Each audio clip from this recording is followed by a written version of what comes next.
성도님들 한 주간 동안 잘 지내셨습니까? 네. 오늘도 우리가 추운 날씨를 뚫고 예배하러 왔습니다. 오늘 이 시간 예배드릴 때 하나님의 은혜가 우리 가운데 가득할 수 있도록 여러분 기도해 주시고요. 이 시간 먼저 우리가 옆에 계신 분들과 인사하는 시간 갖도록 하겠습니다. 우리 앞뒤 좌우에 계신 분들하고 잘 오셨습니다. 반갑습니다. 또 다시 만나서 고맙습니다. 저 축복하며 인사하기를 원합니다. 네, 감사합니다. 오고 싶어도 오지 못하시는 분들도 계십니다. 우리 그분들 위해서도 또 하나님께 기도하면서 나가기를 원합니다. 이제 이 시간 다 함께 일어나서 하나님 앞에 예배로 나아갑니다.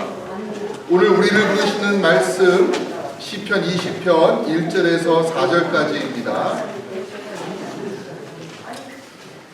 환난날에 여호와께서 내게 응답하시고 야곱의 하나님의 이름이 너를 높이 드시며 성소에서 너를 도와주시고 시온에서 너를 붙드시며 내 모든 소재를 기억하시며 내 번제를 받아주시기를 원하노라. 내 마음의 소원대로 허락하시고 내 모든 계획을 이루어 주시기를 원하노라. 아멘. 하나님 아버지 감사합니다. 추운 날씨가 계속되고 있습니다. 그러나 하나님 안에서 우리 마음이 평안을 얻게 하시고 주님께 예배드릴 때마다 하나님의 놀라운 섭리와 우리를 향한 뜻을 깨닫게 하시니 감사합니다. 오늘 드리는 예배 가운데에서도 우리가 하나님 앞에 나와 주님 주시는 평안과 안식을 누릴 수 있도록 도와주시옵소서. 세상이 많이 시끄럽고 복잡하고 때로는 폭력적인 것을 보게 됩니다. 주님, 그러나 그 가운데에서도 믿는 자들을 통해서 세상이 치유되게 하시고 예배를 통해서 하나님 나라가 이 땅에 더 가까이 올 수 있도록 주님 역사하여 주시옵소서. 감사하며 예수님의 이름으로 기도하옵나이다. 아멘. 전능하사 천지를 만드신 하나님 아버지를 내가 믿사오며 그 외아들 우리 주 예수 그리스도를 믿사오니 이는 성령으로 잉태하사 동정녀 마리아에게 나시고 본디오 빌라도에게 고난을 받으사 십자가에 못 박혀 죽으시고 장사한 지 사흘 만에 죽은 자 가운데서 다시 살아나시며 하늘 오르사 전능하신 하나님 우편에 앉아 계시다가 저희로서 상자와 죽은 자를 심판하러 오시리라. 성령을 믿사오며 거룩한 공예와 성도가 서로 통하는 것과 죄를 사하여 주시는 것과 몸이 다시 사는 것과 영원히 사는 것을 믿사옵나이다. 아멘.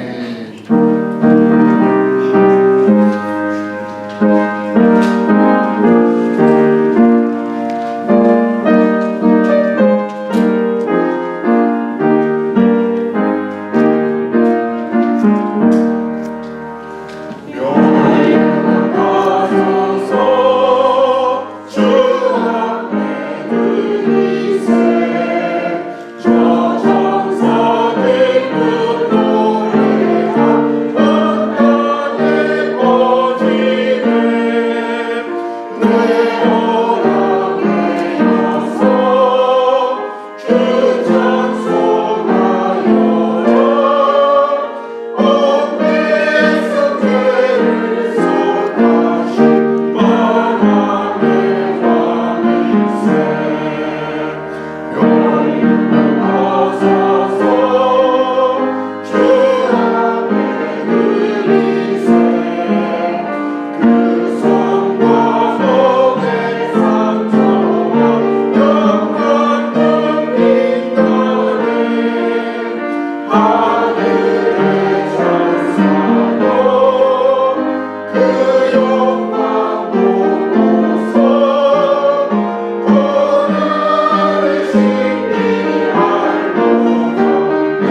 시간 장경신님 나오셔서 기도 인도해 주시겠습니다.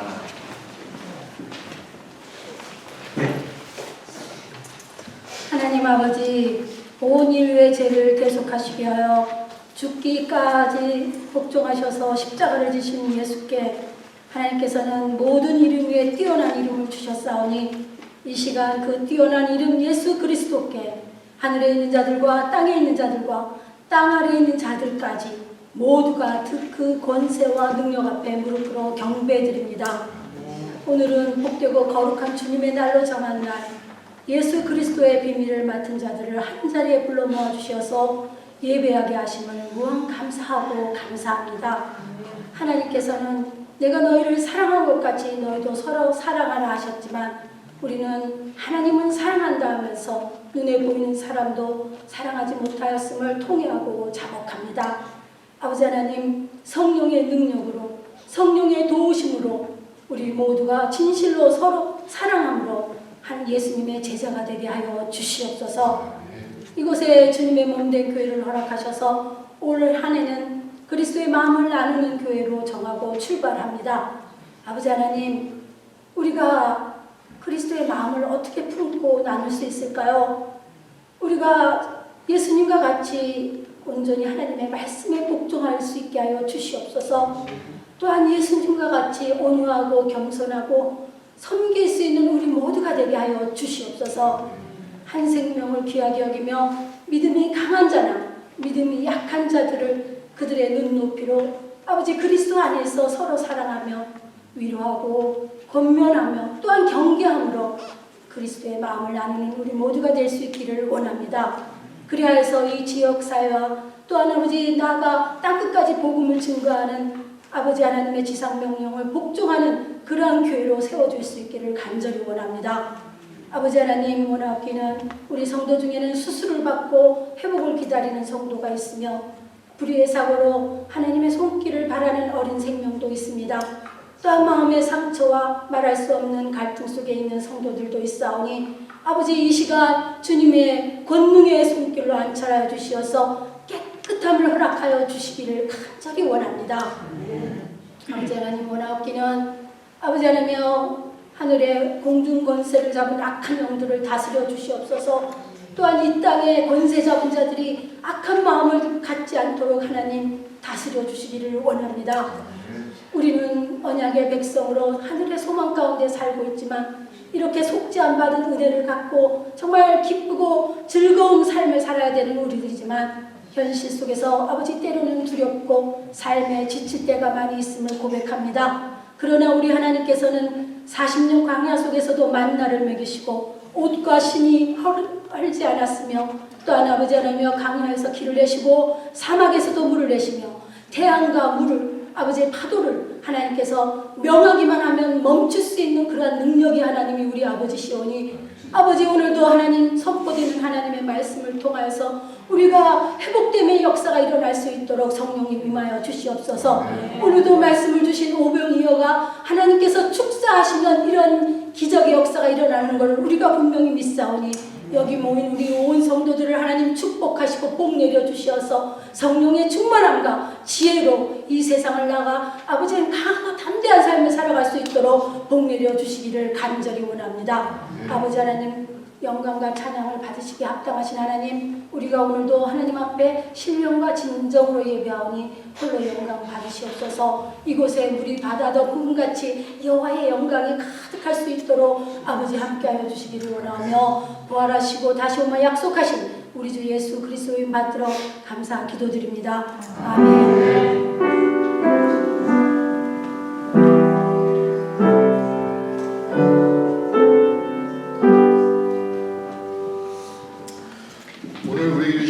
하나님의 말씀은 마태복음 14장 13절에서 21절까지입니다.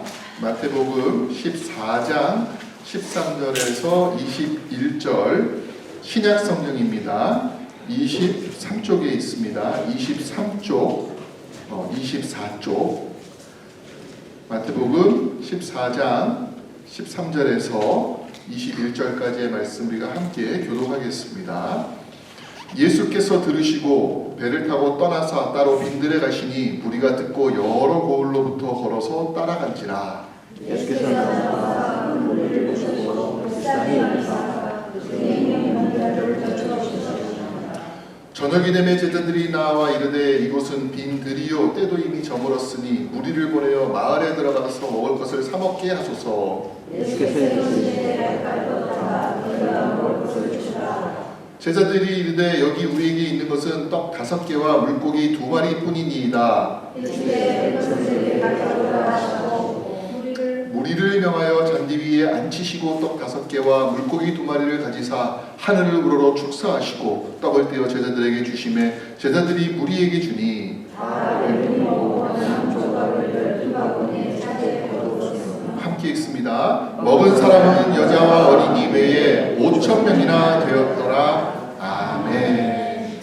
God is good. All the time. 그 하나님이 우리와 함께 하십니다. 아멘. 우리가 지난 1월 셋째 주일에 보리떡 5개와 물고기 2마리라는 제목을 가지고 이 본문, 물론 요한복음을 읽었습니다. 그때는 그리고 오늘 이제 다시 2월 셋째 주가 되어서 오병이어 2라고 하는 제목을 가지고 우리가 지난번에 나누었던 말씀의 연장선상에서 이 말씀을 저희가 같이 더 읽으려고 합니다. 우리가 그때 지난번에 말씀을 나누면서 우리 예수님께서 참 마중물과 같았던 어린아이의 작은 헌신을 기쁘게 받으시고 그걸 통해서 하나님의 큰 역사를 이루셨구나. 그 모습을 저희가 보았습니다. 그러면서 어떤 마음이 드는가 하면은 그렇구나. 하나님 앞에서 작은 헌신이라는 것은 있을 수가 없구나. 하나님께서는 우리 예수님을 통해서 우리가 그 어떠한 것이라 할지라도 선한 마음으로 드리는 것을 기쁘게 받으시고 그것을 놀랍게 하나님의 방법대로 이루어 가시는 분이시구나 라는 것을 저희가 알게 되었습니다. 참 그런 것 같습니다. 하나님의 역사는, 이 마이크가 조금 이상하죠? 하나님의 역사는 누군가의 작은 헌신과 나눔을 통해서, 봉사를 통해서 시작이 됩니다. 그리고 결국에는 그것이 놀랍게 열매 맺게 하는 것이 바로 하나님 나라의 법칙이라고 하는 것입니다. 우리가 성경의 인물들이 어떻게 시작했는가라고 했을 때 그것을 잘 알 수가 있는데 사실은 대부분의 성경에 있는 인물들은 처음엔 다 미약하게, 연약하게, 약하게 아무것도 없이 시작을 합니다. 아브라함이 하나님께 부름을 받아서 가나안 땅에 올 때 세상 어느 누구도 아브라함이라는 사람이 존재하는 것을 몰랐습니다. 그런 사람이 세상에 살았나? 성경에 기록되지 않았다면 몰랐을 사람이었습니다. 모세는 광야 40년 기간 동안에 연약해지고 나약해지고 더군다나 노쇠하게 되었을 때에 비로소 하나님께서 쓰임을 받고 세상에 나올 수가 있었습니다. 요셉은 낮아져서 노예가 되고 더 낮아져서 왕의 감옥에 죄수가 되었을 때에 비로소 놀랍게 쓰임을 받았습니다. 야곱은 아버지와 형을 속이고 라반의 집에서 21년 동안이나 속임 당하면서 살았던 고행의 과정을 겪었을 때 비로소 이스라엘이라고 이름이 불렸습니다. 다니엘은 패방한 나라의 포로로서 바벨론에 잡혀간 다음에서야 비로소 쓰임을 받았습니다. 에스더는 자신의 신분과 출신을 숨겼을 때에 비로소 페르시아의 왕비로 시작이 되었고, 롯은 자신의 고향 모압을 떠나서 호련히 혈혈단신 아무도 알지 못했던 이스라엘 땅에 와서 늙은 시므를 모시기 위해서 및 이삭을 주울 때에 비로소 보아스를 만나게 되었습니다. 우리 주님께서는 우리의 시각, 우리의 관점, 우리의 섬김, 우리의 봉사의 출발점이 언제나 가장 작은 것에서부터 시작한다고 말씀해 주십니다. 가장 작은 것을 귀하게 여기는 마음이 없으면 결코 큰 것도 맡을 수가 없다라고 말씀하십니다. 예수님의 비유는 언제나 거창하고 대단한 것이 아니었죠. 들에 핀 백합화를 봐라. 공중나는 새를 봐라. 참새 한 마리가 몇 아사리온에 팔리느냐. 너희는 그래도 그 참새보다도 귀하지 않느냐. 가난한 두 랩돈에 헌금 드리는 모습을 봐라. 칭찬하십니다. 예수님께서는 반대로 오히려 권세 있고 많은 것을 가지고 떵떵거리고 자랑하는 사람들 그렇게 중요하게 보지 않으셨던 것 같아요. 부자 청년에게 말씀을 나눈 다음에 제자들에게 뭐라고 하셨습니까? 얘들아 잘 봐라. 부자가 천국에 들어가는 것이 낙타가 바늘기로 들어가는 것보다 훨씬 더 어렵다. 이게 예수님께서 하신 말씀이에요. 그래서 바울은 예수님의 그 모든 말씀들을 연구하고 받으면서 뭐라고 말하는가 하면은 우리가 우리의 강함을 자랑하지 않게 하시옵소서. 오히려 우리가 우리의 약함을 자랑하게 하시옵소서. 내가 나의 약함을 자랑할 것이다. 그렇게 말하고 있습니다. 약하고 부족하고 연약하고 힘없는 것이 부끄러운 것이 아니에요.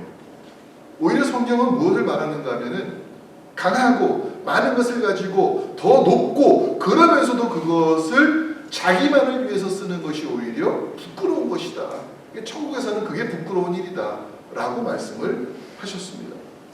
그렇다면 우리는요, 오늘 이 오병이어의 사건, 오병이어의 이적을 보면서 야, 이렇게 좋은 교훈을 우리에게 주시는 이러한 이적들을 아주 예수님께서 좀 많이 베푸시면 얼마나 좋았을까 그런 생각할 때가 있어요.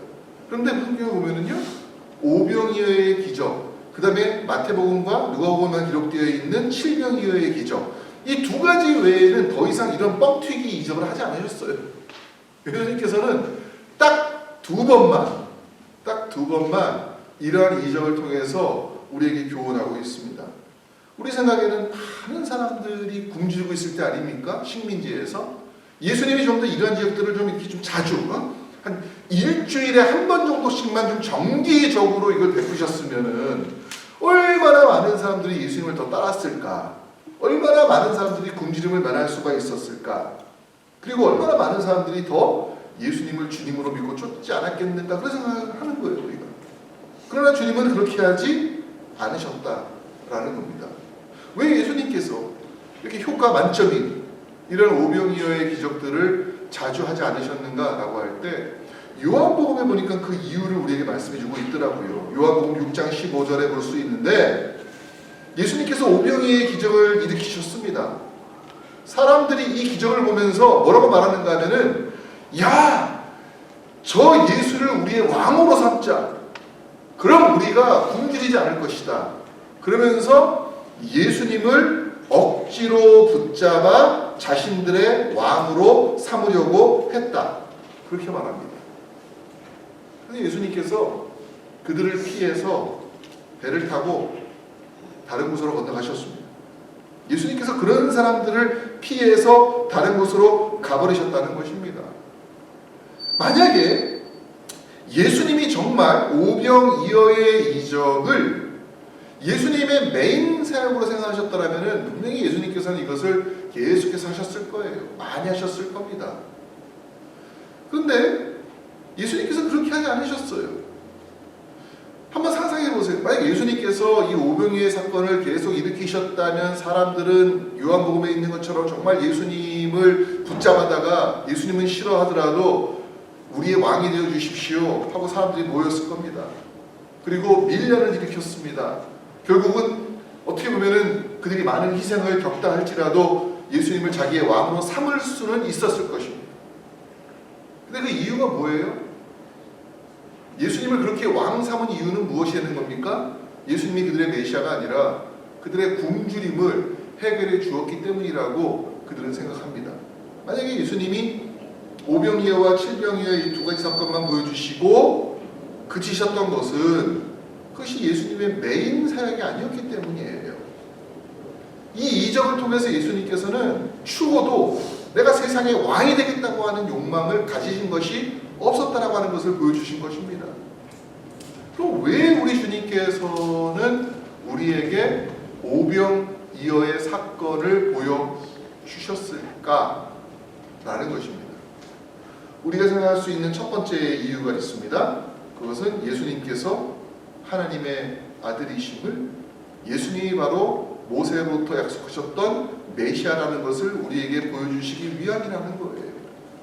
즉 이것을 메시아성 증명이라고 우리가 말할 수가 있는데, 예수님께서 오병이어 사건만 계속해서 메인 사건으로 이적으로 놓으시고 계속 그것만 보여주신 것이 아니에요. 또 예수님께서 무리를 걸어온 사건을 또 메인으로 생각해서 계속 날마다 아침에 나가면 물 한 번씩 걸어오시고, 이건 또 아니란 말이에요. 예수님이 문둥병자 고치신 것을 메인으로 생각해서 매일 날마다 문둥병자만 고치신 것이 아니고, 예수님께서 날마다 사람들에게 포도주를 만드는 이적을 베푸신 것도 아니라는 거죠. 그러니까 우리는 이 각각의 개별적인 사건들을 중요하게 생각하는 경향이 있지만, 사실 이 모든 사건들은 다 무엇을 가리키고 있는가 하면은 예수님이 바로 하나님의 아들이십니다라는 것을 가리키는 표징이라는 것입니다. 자연, 물, 풍랑을 잠잠하게 하신 것, 예수님께서 이 땅에 있는 모든 자연의 질서를 만드시고 그것을 통제하실 수 있는 모든 자연 만물의 주인이시라는 것을 보여주신 거예요.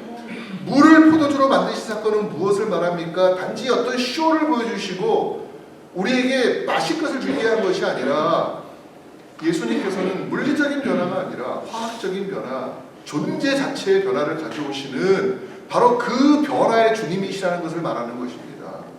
예수님이 오병이어 사건을 우리에게 보여주신 이유도 그것이에요. 우리가 좋다고 주님께서 우리가 원하는 대로 모든 것을 다 해주실 수 있는 그로만 안다면 예수님은 우리의 메시아가 아니죠. 예수님은 우리의 자원봉사자 아닙니까? 그거는 예수님께서는 우리의 은행 되는 거죠. 그렇게 예수님이 취급받기를 원하지 않으셨다는 거예요. 사람들은 그저 예수님을 붙잡아다가 왕사 오면은 매일마다 자기들이 수고하지 않고 노력하지 않아도 공짜빵을 먹을 수 있겠구나 생각했을지는 몰라도, 예수님께서는 그것을 위해서 이 이적을 보여주신 것이 아니라는 것입니다. 이 모든 사건들은 다 예수님이 바로 우리의 메시아이시다. 정말 예수님께서는 우리가 믿고 따를 만한 놀라운 일을 베푸실 수 있는 하나님의 아들이시다. 바로 그것이 이 오병이어 사건에 있는 가장 중요한 본질이라고 하는 것입니다. 만약에 예수님이 이 사건 때문에 정말 왕이 되었습니다. 그럼 아마 예수님의 십자가 죽음도 없어요. 사람들이 그걸 원하지 않아요. 예수님 십자가에서 달려 돌아가시기를 원치 않고 오래 그냥 우리 시대에서 우리만을 위한 왕이 되어서 빵 만들어주세요 라고 하는 것밖에 안 되는 겁니다. 그럼 예수의 부활도 없고 오늘 우리는 예수님과 상관없는 그런 삶을 할 수밖에 없다 하는 것입니다. 오히려 이 오병이어의 사건을 통해서 우리가 알 것은 우리 예수님께서는 어떤 분이신가라는 거예요. 우리 예수님은 무에서 유를 만드실 수 있는 분이시구나. 우리 예수님께서는 수많은 무리들을 먹이실 수 있는 분이시구나. 우리 예수님께서는 물을 변해서 포도주를 만드실 수 있는 분이시구나. 결국 이 모든 것들은 예수의 십자가 보혈이 우리의 모든 죄, 그 어떤 것이라 할지라도 용서하고 구원할 수 있는 바로 그 능력의 주님이시구나. 여기로 포커싱이 모아지는 거예요. 그게 오병이어 사건의 본질입니다. 근데 사람들은 그것을 몰랐어요. 예수님을 통해서 그저 하루 먹을 빵만 원했던 거예요. 오늘 우리가 이 오병이어 사건을 보면서 주님이 정말 우리의 메시아입니다. 내가 예수님이 우리에게 무엇인가 나의 삶에 선한 것을 주기 위해서가 아니라 사실은 예수님 그분이 예수님의 모든 것을 우리에게 주시기 위해서 오셨던 것을 우리가 알고 예수님을 믿고 따라가기를 원합니다. 그 고백이 우리에게 좀 있기를 원합니다. 두 번째로 우리가 이 오병이어의 이적을 통해서 예수님께서는 우리의 공급자 되심을 보여주신 사건이라는 것을 우리가 알게 되는 것이죠. 예수님이 이 땅에 자신을 가리키면서 뭐라고 말씀하셨는가 하면은 내가 생명의 떡이라고 말씀하셨어요. 생명의 떡. 생명을 살리는 떡이다. 아무것도 없는 환경에서 배고픈 무리들을 먹일 수 있는 능력이 예수님에게 있다라는 거예요. 그들이 먹은 떡은 환상의 떡이 아니었습니다.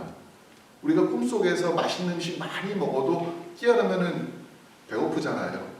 근데 이 떡은 어떤 떡인가 하면은 그들의 몸으로 육신으로 먹었을 때에 배가 부른 떡이었다는 거예요. 저는 이 사건을 통해서 이스라엘 사람들이 과연 어떠한 사건들을 그들이 기억해냈을까라는 겁니다. 어떠한 사건을 기억해냈는가 하면은 그들은 출애굽 때 광야에서 그들이 먹었던 만나와 메추라기를 기억했어요. 농사지을 수 없는 환경입니다. 그 많은 무리들을 그 무리들을 위해서 잡아먹을 짐승들이 그렇게 많은 곳이 아니었습니다.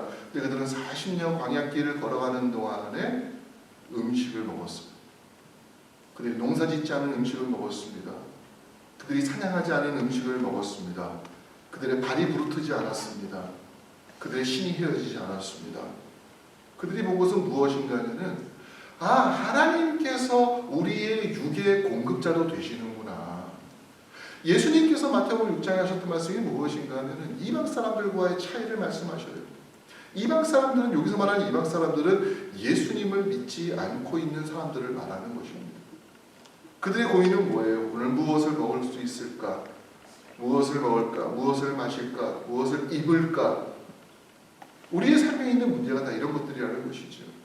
그래서 우리는 고민하는 겁니다. 정말 우리가 어떻게 오늘 하루 먹고 살 수 있을까? 아니, 오늘은 먹고 살 수 있을 것 같지만 내일은 어떨까? 내일은 괜찮을 것 같지만 10년 뒤에는 어떨까? 우리가 은퇴한 다음에는 과연 우리는 어떻게 살 수 있을까? 맨날 우리는 고민하면서 어떻게 하면 내가 가지고 있는 것들을 쪼개서 쓸 수 있을까 생각하는 거예요. 그렇게 고민하는 거예요. 오늘 이 오병이의 말씀을 통해서 예수님께서 보여주신 메시지는 무엇인가 하면은 구약시대 이스라엘 사람들의 광야 생활을 한번 기억해 보십시오. 오늘 여러분들의 삶 가운데서 누가 공부자가 되어 주십니까? 우리가 우리의 힘으로 벌어서 먹겠다고 할 때는 한계를 느낄 수밖에 없어요.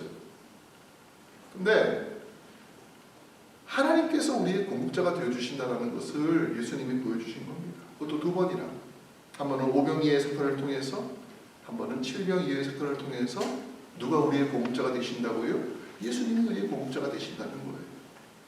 전도서를 보면은요, 솔로몬이 전도자가 세상을 살면서, 오랫동안 세상을 살면서 자기가 왕으로서 많은 것들을 보면서 고민하고 이해되지 않았던 부분이 있다는 거예요. 그게 뭔가 하면은 어떤 사람들은 새벽부터 열심히 나가서 저녁까지 일하면서 애쓰고 수고하는데 왜 그 사람은 이렇게 버는 것이 없이 가난하게 살고 있느냐.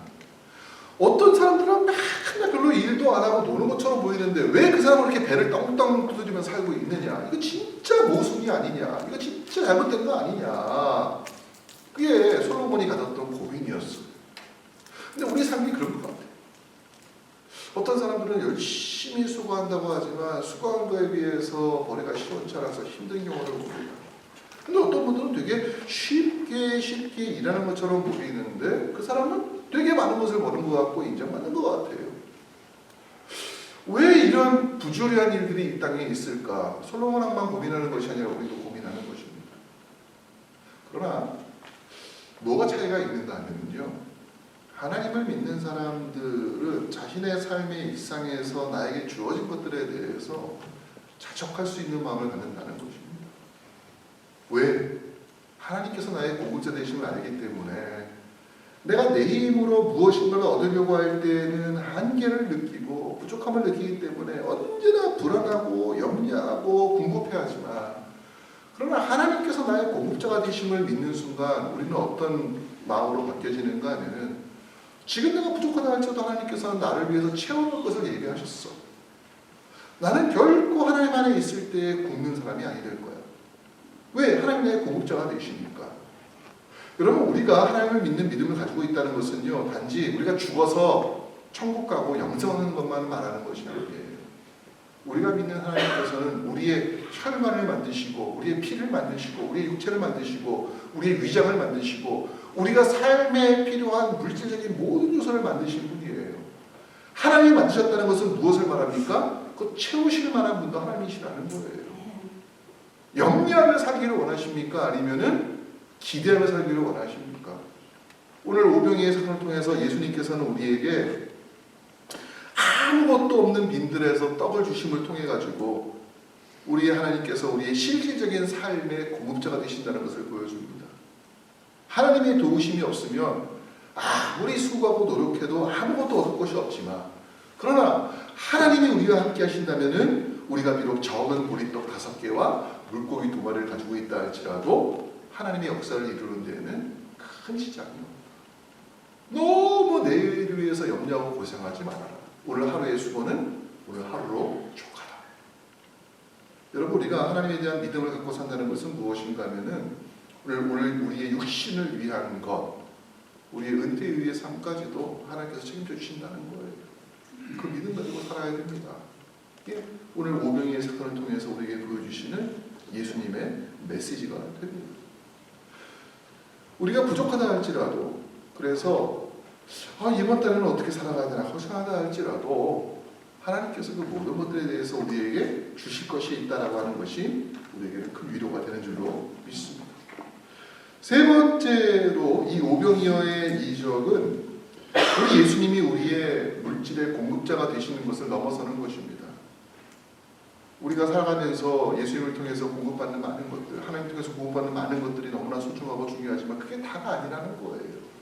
그게 다라면은 왜 2번밖에 이 사건을 일으키지 않으셨겠습니까? 근데 예수님께서 만약에 우리가 오병이어의 사건으로만 사는 사람이라면은 굳이 예수님께서는 십자가를 지실 필요가 없어요. 돌을 변해서 떡떡이가 되게 할 수 있는 분이 우리 하나님이시고 예수님이시라면은, 예수님께서는 우리의 물질만 채워주시는 분이라면은 너무 좋을 거예요. 그렇다면 예수님께서 굳이 십자가를 지기 위해서 사람들이 붙잡아서 왕이 되게 하겠다는 그 좋은 기회를 뿌리치실 필요가 없었어요.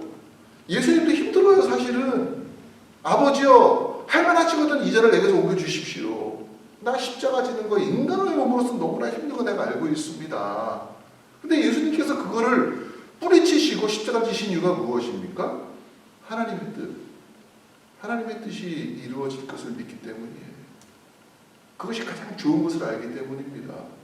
여러분, 예수님께서 우리에게 물질적인 부분을 채워주시는 것에 대해서 감사하죠. 우리가 미국에 올 때는, 그때는 우리가 한국 땅에서 500불 이상 못 가져가게 했어. 나 때는 100불 가지고 왔어. 이런 분들 제가 많이 만나봤어요. 정말 고생했어요. 근데 그분들이 나중에는 뭐라고 말씀하시는가 하면, 그런데 하나님 나에게 집도 주셨네, 차도 주셨네, 하나님께서 나에게 가정을 통해서 공급받게 하셨네. 우리의 삶을 되돌아보면은 참 염려하고 근심 가운데 살아갔지만 나중에 세어보면은 근데 내가 가지고 온 것보다 훨씬 더 많이 가지고 있는데? 라는 말을 하게 되는 거예요. 저는 그게 하나님의 은혜입니다. 그러나 예수님께서 그것만을 위해서 우리를 부르신 것이 아니라고 하는 것입니다. 예수님께서 무리들을 뿌리치신 이유가 있다면 그것은 육체의 배부름이 목적이 아니라, 예수님께서 우리에게 팔복 가운데 주셨던 말씀처럼 무엇이 가난해야 복이 있다고 말씀하셨어요? 심령이 가난한 자가 복이 있다라는 거예요. 육체의 굶주림 속에서 오병이어를 통해서 육체적인 배부름을 느끼게 하시는 것이 목적이 아니라, 예수님이 우리가 원초적으로 가장 첫 번째의 절급한 이 절실한 이 굶주림을 해결함을 통해서 예수님께서는 우리 심령의 가난함, 우리의 영적인 굶주림을 진짜 해결해 주실 수 있는 분이 우리 예수님이라는 것을 보여주시는 거예요. 만약에 예수님께서 돈이 많으신 분이라 가지고서 근처에 있는 마트에 가서 풍성한 것을 사가지고서 사람들에게 나눠주셨으면은 사람들은 감사하고 좋아했겠지만은 예수님이 메시아라고는 생각하지 않으셨을 거예요. 그러나 예수님께서 어린아이가 드린 오병이어를 통해 가지고 장정만 5,000명이 넘는 사람들을 먹인 모습을 보았을 때 그들은 곧 예수님이 누구라고 깨달았습니까?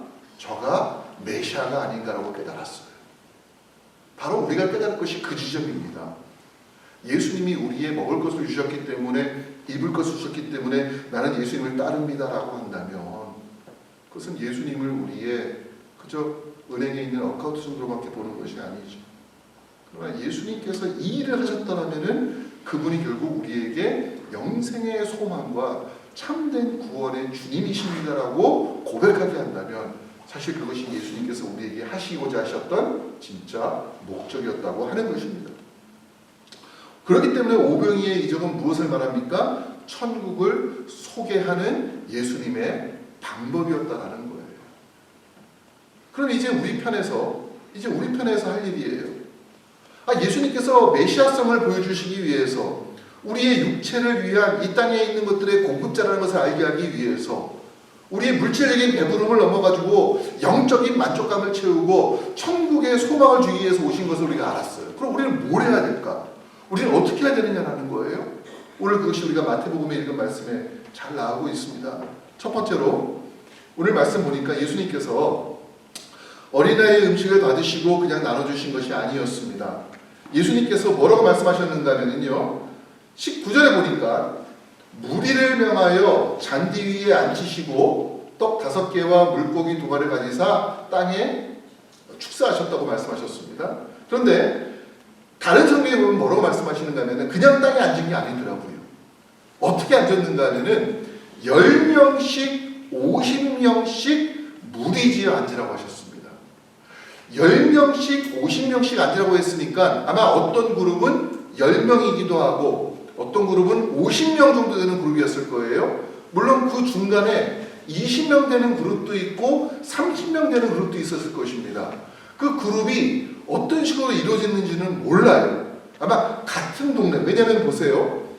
13절에 보면은요, 여러 고을에서부터 사람들이 왔다고 했어요. 그러니까 그 무리들은 아마 그 고을에서 온 무리들일 수 있어요. A라는 그룹에서 온 사람들, B라는 그룹에서 온 사람들 앉았을 수도 있었습니다. 어떤 사람들은 가족이 좀 많을 수가 있어요. 대가족이 왔을 수도 있습니다. 그럼 가족별로도 앉아 있을 수가 있을 겁니다. 요점은 뭐냐? 장정만 5,000명이 넘는 그 무리들을 예수님께서 그냥 그 자리에 앉으라고 하지 않고 그들을 그룹을 정해주고서 소그룹으로 앉으라고 했던 것이 참 중요한 것입니다. 왜 예수님께서는 그냥 주면 되지 왜 이렇게 그룹으로 무리를 지어서 앉게 하셨을까? 최근에 좀 가슴 아픈 뉴스들이지만 지금도 아직도 그 이스라엘과 팔레스틴이 지금 계속 끔찍한 전쟁 가운데에서 희생당하는 것을 많이 봅니다. 다 막아놨기 때문에 그 안에 갇혀있는 사람들은 굶어 죽을 수밖에 없어요. 어떻게든지 간에 유엔에서 또 같은 이슬람 국가에서 그들을 굶어 죽게 하지 않기 위해서 타협하고 때로는 몰래 음식을 갖다가 그들에게 나눠줍니다. 근데 음식의 양은 적은데 그것을 받으러 온 사람들은 많아요. 뭐 어떤 일입니까? 음식 들고 오는 구호품을 싣고 오는 차가 있으면 사람들이 죽기 살기로 거기를 달려드는 것을 봤어요. 질서가 없어요. 왜? 내가 저거 못 받으면 우리가 저거 굶어 죽으니까 사람들이 정말로 간절한 마음으로 그걸 얻기 위해서 달려갑니다. 그런데 통제가 없으니까 사람들이 밟혀요. 넘어집니다. 그리고 힘이 있는 사람들은 더 빨리 달려가서 그것을 많이 가지고 오고 힘이 없는 사람들은 밀리고 밀려가지고 나중에 결국에 아무것도 못 갖고 땅에 떨어져 있는 이삭들 죽는 것을 보았어요. 통제가 없어요. 그러다가 싸움이 나고 그러다가 결국 물건을 다 버리기도 합니다. 저는 예수님께서 왜 그들을 무리대로 앉게 하지 않으시고 나눠 앉게 하셨을까? 그룹을 만드셨을까라고 할 때 하나님께 받은 은혜와 나눔을 효과적으로 효율적으로 하라. 그래야지만이 모두가 다 빠르게 효과적으로 골고루 얻을 수 있다는 것을 우리에게 가르치신 것이 아닌가 하는 생각을 하게 됩니다. 마치 모세가 광야에서 혼자서만 재판하는 것이 너무나 힘드니까 이드로의 조언을 듣고 사람들을 세워요. 백성들을 1000부장, 100부장, 50부장, 10부장 세워서 그들의 역할에 따라 가지고서 일을 맡깁니다. 그러자 비로소 모세는 모세로서의 할 수 있는 일을 감당할 수가 있게 됐다라는 거예요. 자, 모세가 성막을 세울 때도 마찬가지였습니다. 성경에 보면 딱 두 이름밖에 안 나와요. 오홀리압과 부살레라는 사람밖에 안 나와요. 부살레와 오홀리압이 공부한 장인이라서 사람들이 그들에게 실과 금과 은과 보석들을 가지고 왔을 때 그들이 이것을 만들었다고 하는데, 성경을 읽어보면요 그들만 만든 게 아니었습니다. 그들을 돕기 위해서 많은 여인들이, 시를 짓는 재주가 있는 여인들이 나와서 발런티어로 그들과 함께 그 일을 감당했다라는 거예요. 어떤 사람들은 나무를 가져오고, 힘쓴 사람들은 나무를 가져오고, 어떤 사람들은 그 깎는 데 도움을 주면서 그들 모두가 함께 성막을 만들어 갔다라는 거예요. 예수님 제자 12명이 장작만 5,000명인 그 많은 사람들을 그들만 나눠주면 어떻게 되겠습니까? 밤새도록 빵 나눠줘도 절반도 못 얻었을 것입니다. 그건 너무나 어떻게 보면 비효율적이고 무리한 일입니다. 그렇기 때문에 오늘날 교회들도 소그룹을 매우 중요하게 생각을 합니다. 우리가 함께 모여서 예배드려요. 이렇게. 그룹이 없어요. 함께 한 그룹이 되어서 예배드립니다. 그리고 헤어지는 건 끝나지 않습니다. 반드시 교회 안에 사랑방을 두어서, 구역을 두어서, 또 때로는 여러 가지 명칭을 두어가지고 활동을 하고요. 남녀 선교회로 나누어 봉사합니다. 또 위원회를 두어서 위원회 체계로 움직이는 것입니다. 이것은 무엇 같습니까? 구약시대에 그렇게 50부장, 100부장, 1000부장을 둔 것 같은 일이에요. 또 예수님께서 떡과 물고기를 나눠주는 이 단순한 일임에도 불구하고 그들을 그룹지어서 앉게 하신 것과도 같은 거예요. 이렇게 했기 때문에 그들이, 즉 예수님의 말씀을 따라서 무리를 지어서 앉았기 때문에 그 많은 무리들이 큰 충동이 없이, 충돌이 없이 충분하게 남을 정도로 음식을 나눌 수 있었다는 것입니다. 또 이러한 조직은요 매우 효율적입니다. 또 효과적입니다. 전체가 음식을 받게 도와줍니다. 5,000명이 넘는, 10,000명이 넘는 사람들이 앉았을 때는 누가 음식을 받았는지 안 받았는지 몰라요. 그러면 어떤 사람은 더 받게 될 것이고 어떤 사람은 받지 못해 소외될 것입니다. 근데 그룹으로 나누면은 어느 그룹에서 음식 받지 못했습니까? 손 들어 보십시오. 금방 할 수가 있어요. 그렇게 나눠주는 거예요.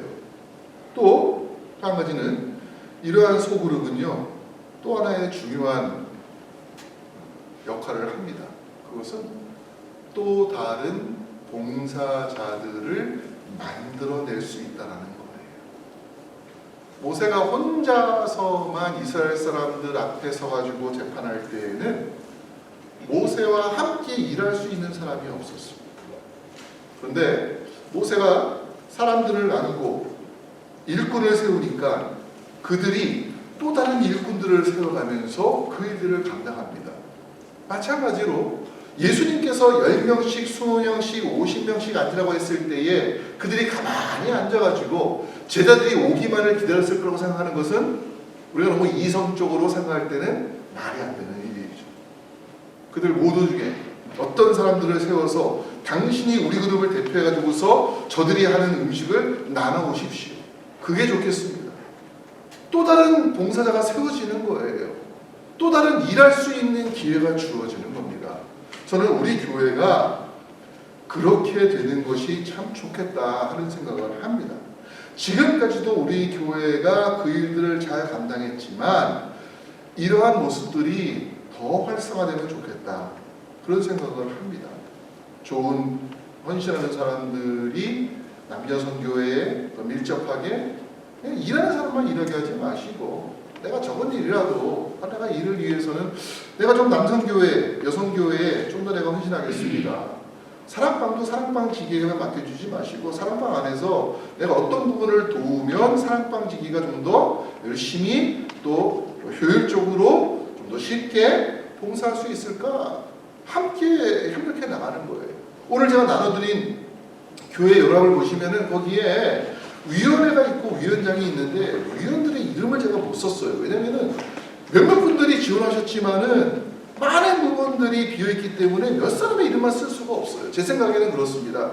한 위원회당 2명 또는 3명만 있어도 위원장과 함께 주기적으로 얘기하고 나누고 그러면서 좀 창의적으로 때로는 장로님들이 생각하지 못했던 부분까지도 얘기하시면서 위원회가 좀 재미있게 이루어질 수 있지 않을까 그런 생각을 하게 되었습니다. 지금까지 잘해왔습니다. 하지만 좀 더 우리가 마음을 모으고 예수님께서 우리에게 하셨던 것처럼 효율적으로 효과적으로 우리가 할 수 있게 자원해 주시면 좀 좋겠다. 이 말씀을 읽으면서 그런 생각이 들더라고요. 두 번째로 또 한 가지의 모습이 있습니다. 그것은 무엇인가 하면요. 마지막 부분에 있죠. 다 배불리 먹고 20절에 먹고 남은 조각을 12바구니에 차게 거두었다라고 말합니다. 아니 먹고 남았으면은 각자 싸가거나 아니면 버리면 되지. 왜 이거를 다 굳이 모아서 12광주리를 만들었을까? 그런 생각이 들더라고요. 왜 그랬을까? 모든 나눔이 끝난 다음에 쌓여져 있었던 12광주리는 사람들에게 시각적으로 풍성함이 무엇인가를 보여줍니다. 나눔의 결과가 어떤 것인가를 알게 합니다. 사람들은 12광주리를 보면서 우리가 나눴을 때에 이것이 얼마나 더 풍성해질 수가 있는가, 이것이 얼마나 많은 사람들에게 하나님의 풍성하심의 결과가 무엇인지를 보게 할까를 깨닫게 했습니다. 그 이전에 어떻습니까? 제자들은 걱정했어요. 아우 예수님, 우리가 200데나리온의 돈이 있다 할지라도 음식을 다 사기가 어려울 것 같습니다. 돈이 있다 할지라도 우리가 어디에서 음식을 사겠습니까? 무엇을 먹을까, 무엇을 마실까 고민하면서 염려했던 제자들의 모습이었습니다. 근데 그들이 예수님의 말씀을 듣고 순종하고 나눴을 때 무엇을 보았습니까? 풍성한 결과를 본 것입니다. 주님과 함께하는 동행의 삶은 풍성하게 남는 것으로 끝나는 천국의 잔치라고 하는 것입니다. 자기만 움켜쥐고 먹고 마시는 것에는 분명히 모자람이 있습니다. 그러나 예수 안에서의 나눔과 베품은 풍성한 결실을 맺게 됩니다. 기적은 나눔을 통해서 완성이 되는 것이고요. 나누면 모두가 함께 배부를 수 있는 공동체가 된다는 것을 성경이 우리에게 알려주고 있습니다. 세상에서는 이런 말 하지 않죠. 우리가 또한 남은 광주리의 그 행선지에 대해서 궁금할 수가 있어요. 12광주리 남았는데 그 남은 건 누가 가져갔을까? 그런 생각을 또 하게 됩니다. 어떻게 처리했을까? 남은 광주리에 있는 것들을 버리지 않았다고 할 때에 분명히 버리지 않았습니다. 왜냐하면 그 당시의 상황은 이게 빵을 우리가 먹고서 뜯어먹는 게 아니고 이제 잘라서 찢어먹는 것이기 때문에 그렇게 크게 오염될 일이 없었어요. 그럼 남는 것을 뭐 했을까? 누군가의 아침으로 제공이 되었을 것이고요. 또 한 가지는 사람들이 움직일 때 데려온 짐승들이 있었을 거예요.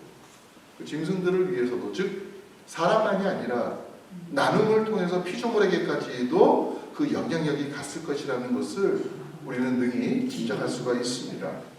저는 이게 성경의 원리라고 생각해요. 나눔은 나눔으로 끝나지 않고 반드시 그 나눔은 또 다른 나눔을 가져온다라고 하는 것입니다. 내가 누군가에게 무엇을 주었어요. 어떤 은혜를 베풀었어요. 그러면은 세상에 있는 사람들은 내가 저 사람에게 은혜를 베풀었으니까 저 사람은 그 은혜를 나에게 갚아야 되라고 생각한단 말이에요. 이건 성경의 원리가 아닙니다. 성경의 원리는 내가 누군가에게 은혜를 베풀었을 때에 그 은혜가 또 누군가에게 전달될 것이라고 하는 소망을 갖는 것입니다. 나에게만 와야 된다고 하는 것은 세상적인 나눔의 원리예요. 그러나 하나님 나라의 원리는 내가 누군가에게 은혜를 베풀었을 때의 그 은혜를 그를 통해서 또 누군가가 받기를 원하는 마음이 바로 하나님의 은혜의 흐름이라고 하는 것입니다. 우리가 세상 살면서도 무엇을 보는가 하면요, 뉴스를 봐도 그래요. 어떤 사람이 남을 괴롭혀가지고 물건을 빼앗았습니다. 사기를 쳤습니다. 부당하게 일을 취했습니다. 여러분들 화가 납니까? 즐겁습니까? 화가 나잖아요. 나한테 사기친 게 아니에요. 나에게 손해를 입힌 게 아니에요. 그래도 화가 나요. 어떻게 저럴 수가 있나 인간이. 근데 어떤 사람이 누군가에게 자기가 가지고 있는 것을 나눠줬다는 얘기를 들어요. 누군가에게 기부를 했다는 얘기를 듣습니다. 연약하고 가난하고 없는 사람에게 누군가 익명으로 쌀을 전달했다는 얘기 들으면 여러분들 마음이 슬퍼요? 화가 나요? 기뻐요? 기뻐요. 이게 우리 마음이에요. 하나님께서는 어떤 것을 더 기뻐하실까라고 할 때 분명히 우리가 이 땅을 살면서 누군가의 연약함과 어려움을 도왔을 때에 하나님께서 그것을 천국의 보물을 쌓는 것이라고 여기신다라는 것입니다. 그것이 하나님의 마음이기 때문이에요. 고린도후서 9장 8절에 보니까 이런 말씀이 있습니다. 하나님이 너희 모든 은혜를 너희에게 넘치게 하시나니 이는 너희로 모든 일에 항상 모든 것이 넉넉하여 모든 착한 일을 넘치게 하려 하심이라. 이렇게 말해요.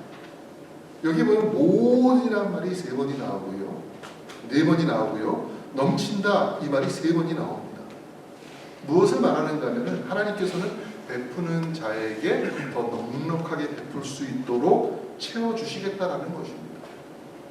바울은 예수님 말씀을 인용해서 사도행전 20장 35절 이렇게 말합니다. 주는 것이 받는 것보다 복이 있다.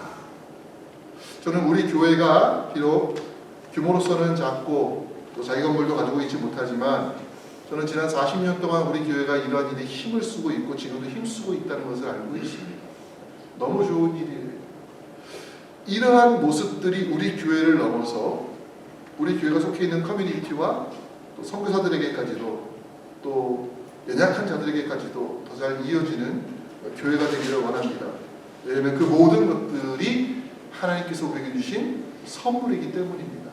이 한 주간 우리의 재능과 물질과 지혜와 헌신을 하나님께로부터 온 것임을 알고 남에게 무엇이든지 대접받고자 하는 대로 남에게 대접하는 오병이어의 은혜가 풍성한 한 주가 되시기를 주의 이름으로 축복합니다. 기도하겠습니다.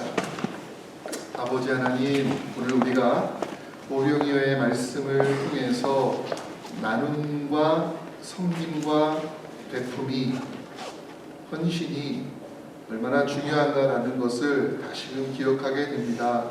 비록 그것이 가장 작아 보인다 할지라도 예수님께서는 그 작은 것 작다 여기지 않으시고 하나님 나라의 큰 일을 위해서 사용하시는 것을 저희가 다시금 깨닫습니다.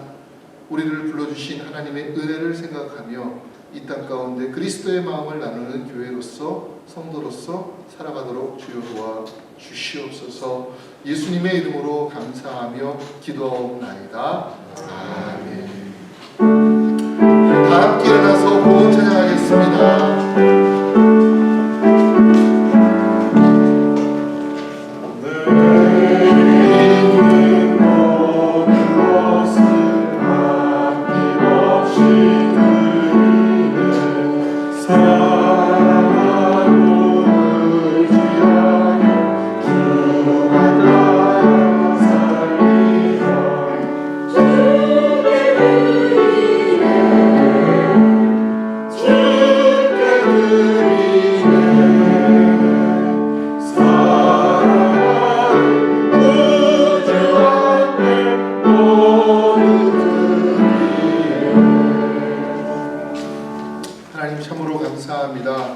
하나님께서 우리의 삶에 오병이어의 이적과 같이 풍성히 베풀어 주신 은혜를 잊지 않게 하시고 우리가 감사함으로 살아갈 수 있게 도와주시되 우리에게 받은 은혜만큼 나눌 수 있는, 베풀 수 있는 그 귀한 마음도 주님 더욱더 허락하여 주시옵소서. 혹시라도 어려운 가운데 있는 우리 이웃들이 있습니까? 하나님께서 나를 통해서 그들에게 향하라고 하신 것임을 알고 항상 우리의 마음을 주님을 향해 두는 것처럼 이 땅에 연약한 자들, 도움이 필요한 자들, 소외된 자들, 마음이 슬픈 자들, 약한 자들, 위로받을 자들에게 우리가 둘 수 있는 그러한 교회와 성도로서의 삶을 살도록 하나님이 인도하여 주시기를 간절히 원하옵나이다. 오늘도 주신 은혜에 감사하며 구별하여 예물을 드렸습니다. 이 모든 드린 예물이 하나님께로부터 오심을 알고 있기에 기쁜 마음으로 감사함으로 드렸습니다. 주님, 이 드린 예물이 이 땅에 하나님 나라를 위해서 잘 사용될 수 있도록 주여 도와주시옵소서. 예수님의 이름으로 감사하며 봉헌 기도하옵나이다. 아멘. 우리 같이 한번 서로 인사하겠습니다. 축복합니다. 잘하셨습니다. 감사합니다. 우리가 나누고 돕는 하나님의 사람 되기를 원합니다. 우리 교회 소식을 같이 나누겠습니다. 이번 주일 18일부터 수요일입니다. 제2의 수요일이라고 해가지고서 애쉬 윈즈데이라고 해서 사순절이 시작이 됩니다. 그래서 여러분들 사순절 다음 주일은 이제 사순절 첫째 주일을 지내게 되는데 사순절의 기간은 우리 주님의 십자가의 죽음과 부활을 묵상하면서 우리의 삶에서 나눔과 희생, 헌신을 실천하는 중요한 기간으로 삼고 있습니다. 교회도 사순절 기간 동안에 말씀을 묵상하고 또 함께 금식하고 기도하고 절제하고 구제함을 통해 가지고 우리가 경건한 참회 기간을 보냅니다. 이번 사순절 기간도 우리가 하나님과 더 깊이 교제하는 그런 시간 될 수 있도록 여러분 기도해 주시기를 부탁을 드리겠고요. 오늘 또 예배 후에 친교실에서 친교하는 시간이 있습니다. 우리 수고해 주신 여성교회인들 항상 감사드립니다. 고맙습니다. 그리고 여러분들 그 주보와 함께 교회 주소로 나눠드렸는데요. 수정해야 될 부분이 혹시 있을지 모릅니다. 그러면 여러분들이 저한테 그것을 알려주시고 또 아까 제가 말씀 시간에 잠깐 나눴던